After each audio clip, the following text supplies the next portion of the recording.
from the Fox 5 studios, this is Silver State Sports Live. We are live on the road once again here on Silver State Sports Live. Chaos at the Palms nightclub is where the party is at for the Raiders' official draft party as we count down to the number one overall selection, and hopefully it's quarterback Fernando Mendoza. Oh, there's no hoping. I can't wait. Welcome into a special edition of Silver State Sports Live. I'm Mike Davis. And I'm Mariah Janos. 2 shows on location in 1 week. We are living the dream, Michael. Living it up. I love it. Yeah. I'm so excited. It's like Christmas Day. It really is. So we're living the dream, and so are the guys who will hear their names called this evening as the NFL draft gets underway. Yes, and Raider Nation will hold their breaths in anticipation for this guy, Fernando Mendoza, to be selected by the Raiders first overall. Now, Mendoza, of course, he's not at the draft, not in Pittsburgh. He has elected to spend this special moment in Miami, surrounded by his family and loved ones. All right, so let's get to someone who's posted up here in Vegas. We'll bring in sports director Kevin Bollinger. He is at Raiders headquarters. Kevin, it's still early, but what is the energy like at Raiders headquarters right now? Oh, you can feel the energy here, and in the draft room, if you will, the war room is on the 3rd floor inside the building behind me. That is where everybody is going to be huddled in tonight. The Raiders, though, have done their due diligence and their work in advance for tonight. They feel that they are prepared for wherever the draft comes to them as they get past that first overall pick. Of course, the beauty of having the number 1 overall selection is you don't have to worry about whatever anybody else does. You just focus in on the pick that you want to make. And as you said, we are expecting that 99.9% to beat Fernando Mendoza tonight. But the Raiders certainly are excited about this evening. It is going to be a changer for the organization as they try to get the quarterback of the future that they feel could lead them to multiple championships down the road. They are hoping to build the team around Fernando Mendoza. Yeah, Kev, you know, this is just the second time in franchise history that the Raiders hold the first overall pick. Just talk about the importance of this year's draft compared to years past. You know, the Raiders, they hold 10 picks, of course, in this year's draft, but what's the chances of them hitting on all of these picks? Because I just think nailing the first 3 rounds, that's going to be so key to the development of Fernando Mendoza. Well, you're not going to hit on all your picks. I mean, that's extremely rare, especially when you have 10. But let's face it, the Raiders have not hit on a lot of their picks over the last decade. They have had opportunities to change the face of the franchise and this roster in years past, specifically when they had all those picks with Gruden and Mayock, and they did not hit on those picks. And that certainly set the team back a couple of years because they did not hit on them. So that is the importance of the draft. You do have to hit on those first 3 rounds especially, and then try and sprinkle in some guys that are going to be starters in the later rounds as well. But the Raiders are very confident, and Raider Nation should be confident in John Spytek running the show. He has shown in his little over a year at the helm as general manager of the Raiders that he has made good choices. He has made responsible choices fiscally, and he last year famously dropped back in the 2nd round twice to get some draft capital to put them in position this year to potentially make some moves as well, whether it's move up or down the board, depending on the situation that they feel is best for the franchise. They're going to make the moves that they think are right. So expect some movement over the next 3 days from the Raiders. They're not going to stand pat with just those 10 choices. Well, Kev, obviously skill set comes into play when selecting these players, but we've heard Spytek, Kubiak, even Tom Brady talking about the importance of what's going on between the ears. Can you talk about some of the characteristics off the field that this front office is looking for in their selections here? That's extremely important to the Silver and Black. And when you have the top 30 visits from the players that they wanted to bring to the facility after the combine to get a better feel for them ahead of draft night, one of the big things that they are looking for when they made those visits here to the facility was how they interacted with people. Were they good people, essentially. John Spytek says he loves to just sit back and watch how they treat every employee, from the person at the very top to the person at the very bottom in the building. And that does come into play in terms of the character part of their assessment of a player. They do deep backgrounds on all of the guys that they could potentially draft. And it's not just all the stuff that you see on the field that's important. For this Raiders regime, it is important for them to be a good person, to be a good representative of the Raiders, and a good representative of the Las Vegas community. And you'll see that with those selections that they make over the next 3 days. All right, great stuff, Kev. We appreciate it. We'll go to you a little later on throughout the whole week. We appreciate it. All right, still to come on Silver State Sports Live. 3 hours till the draft. We might as well just squeeze in another mini mock. Jesse Merrick is joining us to give his picks after the break. This week on the Silver State Sports and Entertainment Network.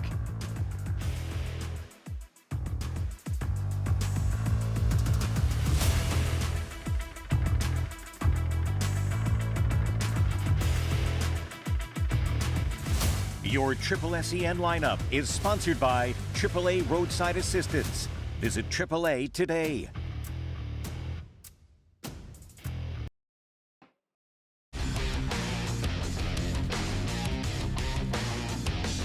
You're watching Silver State Sports Live.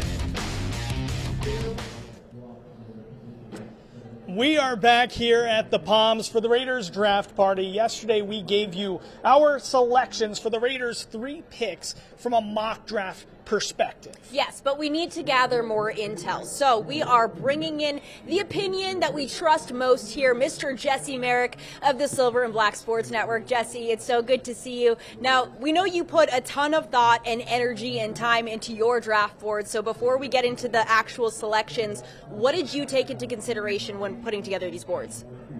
Yeah, as I kind of go through this, honestly, I just tried to take into account all the things that we heard from John Spytek and Clint Kubiak and even Mark Davis as well throughout the offseason, but also piecing together the people they talked to at the Combine, their 30 visits, and the needs and the moves that they made in the offseason. So just kind of like combing through all of that to figure out which guys make the most sense for this team right now, factoring in scheme, you know, the different holes that they have left in their roster, all of that, to try and make the most informed decision to figure this out. Because at the end of the day, none of us really know, but I tried to approach it from the most logical point that I possibly could.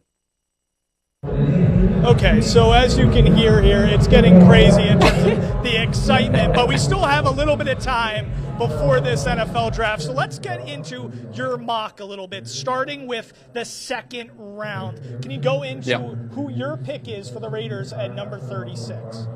Yeah, for me overall, I'm just approaching this as a either wide receiver or defensive lineman, particularly defensive tackle here at the top of the second round. I ultimately ended up going with Christian Miller because by the time I was picking here, the top receiver that I think the Raiders would be looking for in Denzel Boston was gone. And in this mock draft as well, so was Caden McDonald out of Ohio State. Now, if either one of those guys are there, I'm running to the board, more than likely probably going with Caden McDonald, waiting on receiver. But I decided to go with Christian Miller just because this is a guy that he is your prototypical 4-down nose tackle. Now, I understand some people will be saying, well, the Raiders are switching to a 3-4. Yes, but they're only going to be in that 3-4 base defense about 18 to 30% of the time, so you don't need that massive space eater. Instead, they're going to be in a lot of 4-man fronts, so you get a guy that you can feel comfortable about sliding into that nose tackle role over the center when they are in that 3-4 base, but a guy that provides the versatility when there was 4-down fronts as well. Just, again, a guy that can move all along the defensive line. I think he's very, very underrated, probably one of the more disruptive guys in this league, or in this draft, that is, at the defensive tackle position. So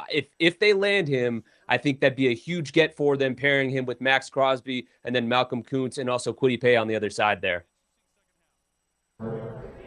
Oh, yeah, a lot of dogs there. You and I are actually in alignment with that one. But something you and Vince were in alignment with is having a safety at that number 3 pick. Get into that for us. Yeah, this one was tough, too, because when you're going through these mock drafts, like if you don't get a receiver in the second round, a lot of really enticing receivers are there in the third round, like a Ted Hurst, like an Elijah Surratt as well. Ted Hurst, to me, is a guy that was so hard to pass up on, super underrated guy coming out of Georgia State, but I ultimately settled in on Kamari Ramsey. Now, this is the part in my draft where I actually traded back a little bit because I didn't feel comfortable about taking Kamari Ramsey with the guys that were on the board at that point. At I believe 67 is when the Raiders pick in the third round. So I traded back to 79 with the Falcons, got a little extra draft capital to add some more guys into the mix here. And the reason I went with Kamari Ramsey is because this is a guy that brings that positional versatility from a coverage standpoint. Last year, he played more in the slot as your nickel. Obviously, the Raiders go and trade for Taron Johnson, who's going to suffice in that nickel role. But two seasons ago, Kamari Ramsey was more of your high free safety type of guy, which is what the Raiders really need.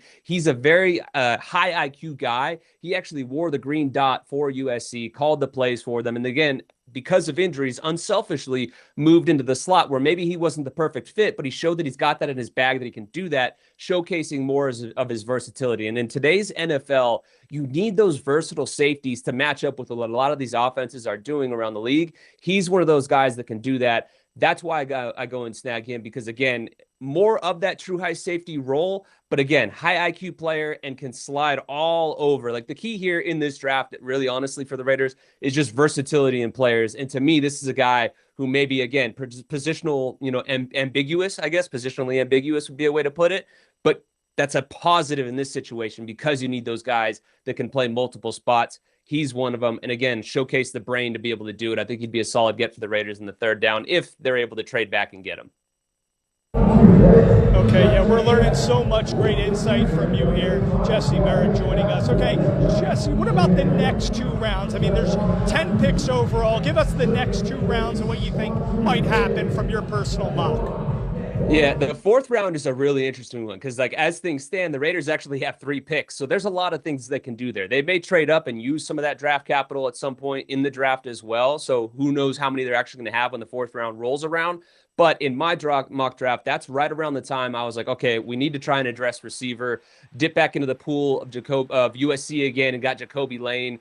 He's, a tall, lengthy kid, but also here hitting on safety back-to-back, which a lot of people are like, whoa, wait a second, what? Safety back-to-back. Like I said, though, with Kamari Ramsey, he's going to be your free safety. And then I go and hit with Jalen Kilgore, who is more of kind of, that guy that is a positional, versatile guy, more so in the sense that he can be your big nickel, which, again, is so in vogue in the NFL. If you look at the Seahawks and look at Nick Emanwari, this is a kid, it's an easy comp because they both went to South Carolina, but this is a kid that can do those types of things where you can feel comfortable about him being your big nickel. He can play in the slot. He even played some corner as well. He can play up high. Again, no matter what the offense does opposing them, he can slide around to so many different roles. So that's why I went back and got him, because then you address safety, which again is such a key need for this team because you need 3 really good safeties. And this will give the Raiders so much versatility in that regard. And then again, like I said, go and hit receiver. You need that big X-type boundary receiver because that's what's missing from this group. They've got a lot of speedy guys, a lot of guys that can win over the middle, but they don't have that big jump ball guy.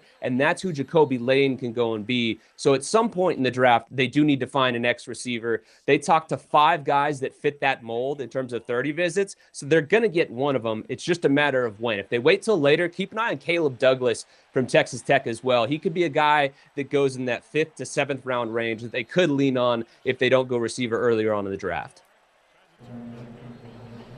All right, the possibilities are clearly endless. Jesse, thank you so much for your insight. We always appreciate it. I can't wait for us to look back at this and see what we all hit on and what we all missed. It's going to be great. Yeah, hopefully I got them all right. We'll see you.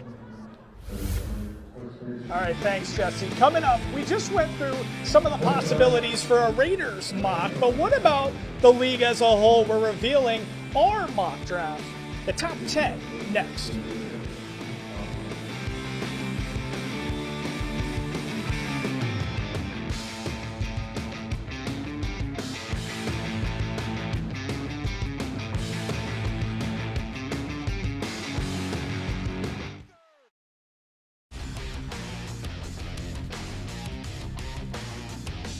You're watching Silver State Sports Live. Well, the countdown is on. We are here at Chaos at the Palms. As you can see there on your screen, though, Pittsburgh, they're ready. We're ready. Raider Nation is ready. Fernando Mendoza is ready at his home in Miami. I can't wait for this finally to be solidified, Mariah. What is it? 99.999% sure we're going to get the face of the franchise, the quarterback of the future. Yeah, so bring on Ty Simpson, right? Okay. Let me just walk off. He's going to leave now. No, we just ripped through our mocks yesterday. We just had Jesse break down his selections. But now we're going to open this up league-wide and rip through Mike's top 10, which he so graciously put together. So, Mike, let's talk about the top 10 picks of the 2026 NFL Draft. Who's taking who? Okay, so starting off, we know Fernando Mendoza. Nothing else we got to talk about there with the Raiders. Then the Jets. I mean, the Jets, they always do Jets-like things. So who knows what could happen? But to me, it's going to be Arvell Reese. Of course, Aaron Glenn, defensive-minded head coach. They didn't have a single interception on the season last year, the Jets, but they need some edge rusher help. Arvell Reese, a little younger than David Bailey. I think that's the pick there. Then the Cardinals. We're hearing a lot of steam about Jeremiah Love going there. Still, I think with the new head coach, not a lot in place. They don't even know who their quarterback of the future is going to be. Why not you just get an elite edge rusher in David Bailey? That's where I have the Cardinals going at 3. Then at 4, Mariah, the Titans. New coach Robert Saleh. I know Arvin Sapienza, he's in love with him the way I'm in love with Fernando Mendoza. How do you help out the first overall pick from last year, Cam Ward? You get him a running game, Mariah. Jeremiah Love, he's an elite prospect. He can do it all, a home run hitter. The Titans at number 4, they go Jeremiah Love. See, this is interesting here because when I think Robert Saleh, all I think is defensive mind. So for me, I actually see Sonny Styles. You got him go into the Commanders. I say bump him up.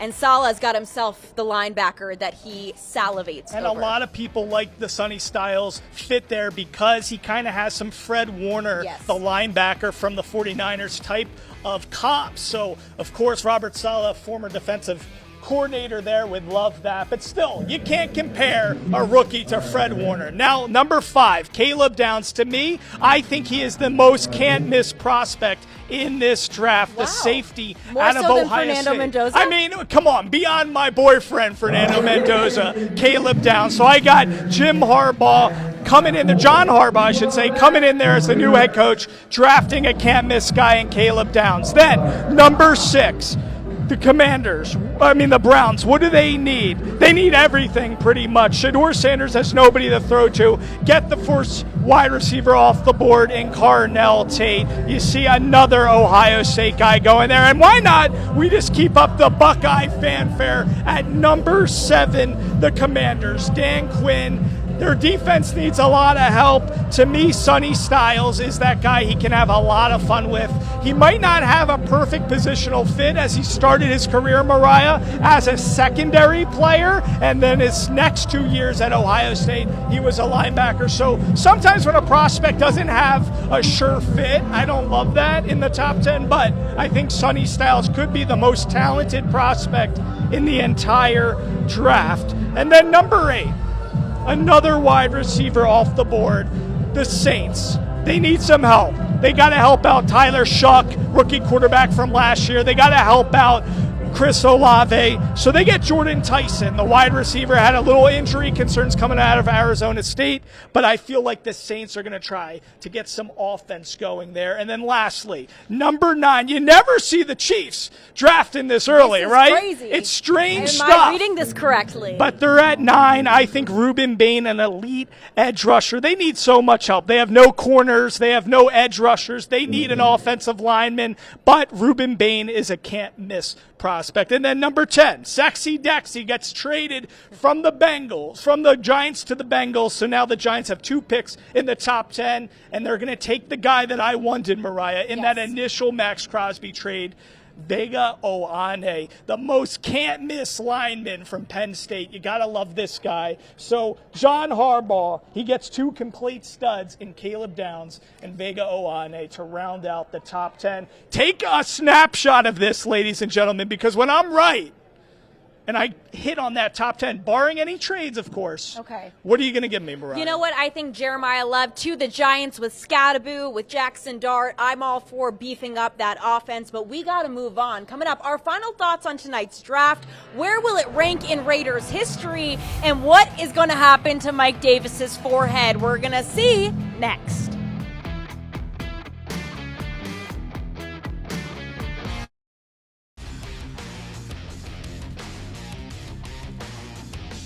You're watching Silver State Sports Live.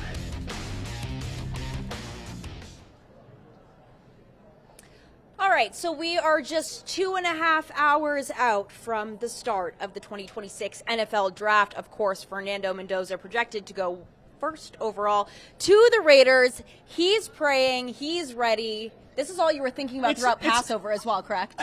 All throughout Passover, as I was having no carbs, all I kept thinking about, there's light at the end of the tunnel, because what's going to happen? Fernando Mendoza, the Heisman Trophy winner, the national champion, the guy who gives me Joe Burrow vibes with his accuracy and toughness, he's going to be a Raider. Even Dan from sales, he's got an Hoosier alum hat on right now. I mean, people are pumped here, Mariah. Absolutely, and as they should be. Now, I know you love him so much, and today's the day. We've promised this for quite some time, so let's make it permanent. Let's show your love for Mendoza. Let's make it real, okay? What are we doing here? I don't know what's happening. Hold the mic for both of us. Okay. Take a look at me. Okay. A look at me.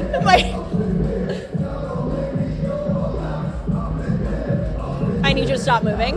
Thank you. I have no clue what's happening. Is this in Sharpie? We go. It's official. He is a Doza lover. What does it say? Look, somebody tell me. Camera. It says, I heart Doza. I couldn't fit his full name, but that'll do for now. I mean, nothing gets more pure than the love. Right there. All I think I get from this is that I love Fernando Mendoza and I need Botox, because those are some wrinkles, baby. We'll get your father on the phone for that one. But yeah, so this is it. We promised, we delivered. Mike loves Fernando Mendoza, and he cannot wait for that first overall selection. And again, if it's Ty Simpson, I am going to have a field day. So I will run away and never come back to Fox 5 ever again if it's Ty Simpson. Come on, Fernando Mendoza, let's do this. Raider Nation, the savior